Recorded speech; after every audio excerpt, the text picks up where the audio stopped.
વીરત્વનું ગીત કે ઈ પોખાણો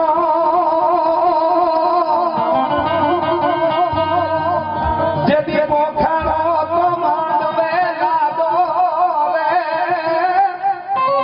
જાનૈયાના હતા હાડો તેથી સુણી ધાર અને અમારો વાછરો દાડો કેવો વીફર્યો ફેંકી અને વરમાલાયો રે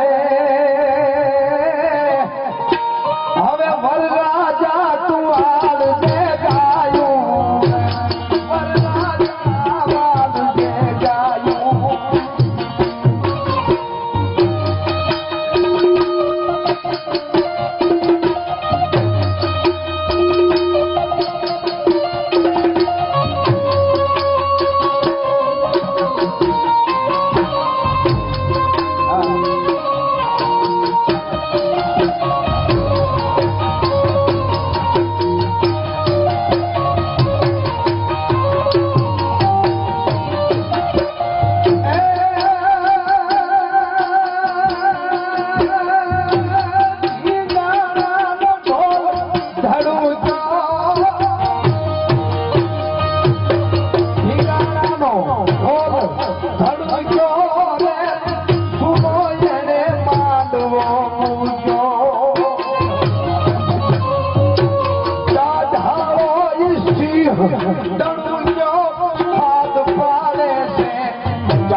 માંડવો છાંડ્યો મહાદેવ નાચવા માંડ્યો પેલો પગ ભેગડે માંડ્યો તા દિગપાળો હકોર્યું તમે દિગપાળો ધરતીના છેડાને પકડીને ઉભા છે દાદા વીર વસરાજે આમ ભેગડા માથે પગ મૂક્યો યુદ્ધમાં જવા માટે તૈયાર થતા દિગપાળો થઈ અને જડબામાં ધરતીના છેડાને પકડી લીધા કોઠડિયા પર થઈ ગયા એને એમ હતું કે અમારા મોઢામાંથી ધરતી મુકાઈ ન અને હવેલી કરી એક ભજન મેં સાંભળેલું, તમે સાંભળ્યું હોય છે.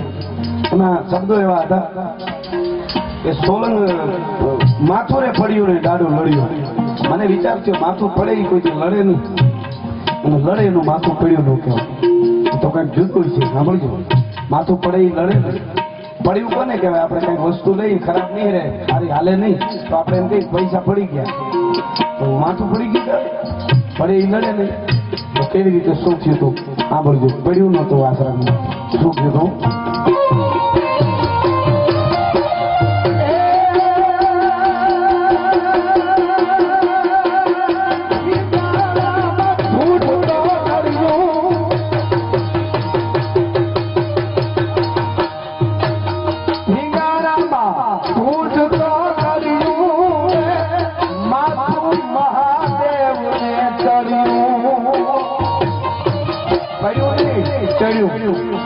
આશ્રમ માથું પડ્યું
મહાદેવને ચડ્યું, પડ્યું નહીં, ચડ્યું અને અપસરાઓ આપથી જોડ્યું, હાથમાં લઈને ફૂલ મારાયું.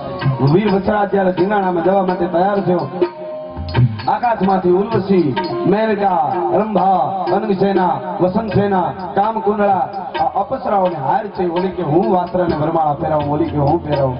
પણ છેલ્લી કરી એક બીજું મેં ભજન સાંભળ્યું હતું. એટલે આ છેલ્લી કરી તમે સાંભળ્યું છે. થોડી ચોખવટ આનંદ આવે એટલે, કારણ કે હું સાહિત્યનો માણસ છું. એટલે એ ભજનમાં એવું આવ્યું હતું, સોલંકી દાડો ગામો ગામમાં પૂજા.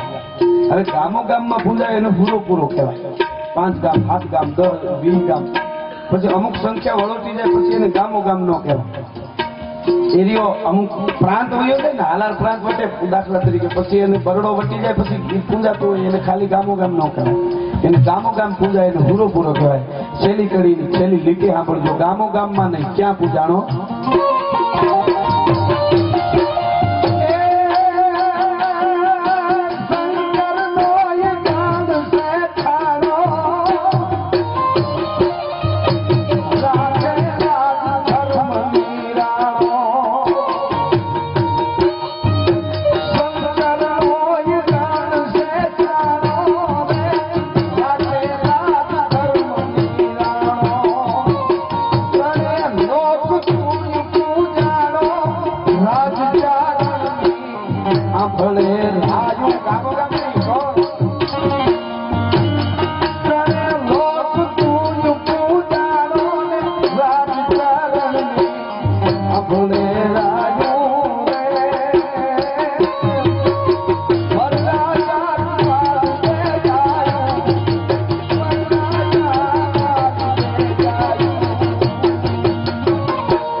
ધીંગાણાનો ઢોલ ધડુક્યો, ત્યાં સુનો એને માંડવો મૂક્યો, અને દાંઠાળો ઈ સિંહ ગણ પોખાણો તો માંડવે લાડો, અને જાનૈયાના હહતા હાડો, સુણી દાહ વાસરો ડાડો, વિફીરો ફેંકી વરમાળાયો, હવે વરરાજા વાળજે ગાયું.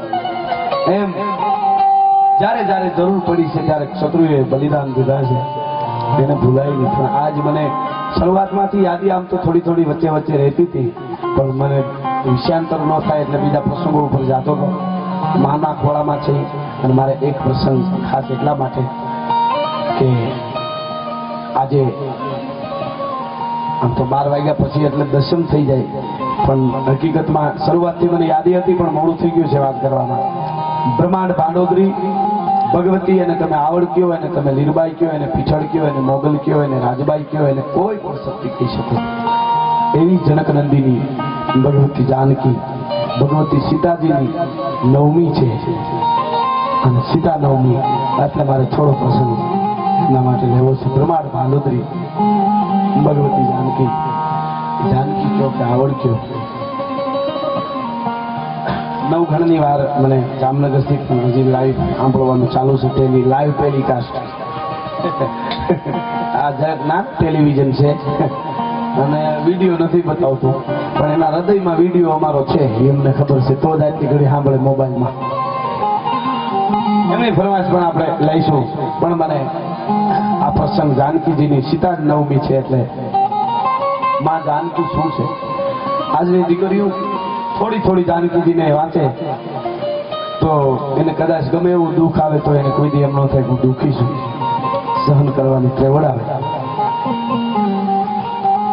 પણ જેવી તેવીની જગદંબા, એનો એક રામાયણનો પ્રસંગ, અદભુત રામાયણનો પ્રસંગ છે. આમ તો બહુ ઓછો આગળ હોય છે, તમે